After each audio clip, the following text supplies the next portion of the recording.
Պարոն Դանիելյան ջան, եթե թույլ կտաք ձեզ ջանով դիմեմ, ես մեծ համակրանք ունեմ ձեր նկատմամբ, բայց պետքա ցավով խոստովանեմ, որ ձեզ խաբել են։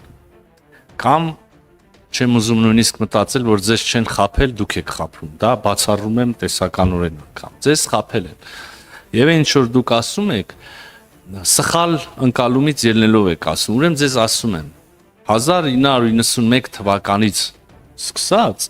1991 թվականից սկսած Հայաստանի Հանրապետության հռչակումից սկսած Հայաստանի Հանրապետության տարածքը նույնն է։ Ես չգիտեմ, տարբեր, այսինքն գիտեմ, բայց չգիտեմ արժի իմանալ նորից ասելու իշխանության օրոք, որը ինչ եղավ, բան, բայց չարժի, չէ, Հայաց ձեռը չի տալիս ձեզ։ Հայաստանի Հանրապետությունը ոնց կար,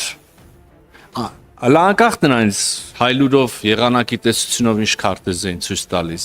Իրականում Հայաստանի Հանրապետությունը ոնց կար, ոնց հռչակվել էր, ոնց արտացոլված էր ձերոնց կողմից ընդունված եւ ձեր այսօրվա եւ նախկին գործընկերների կողմից ընդունված Հայաստանի վարչատարածքային բաժանման մասին ՀՀ օրենքում, Հայաստանի Հանրապետության տարածքը լրիվ նույնն է եղել։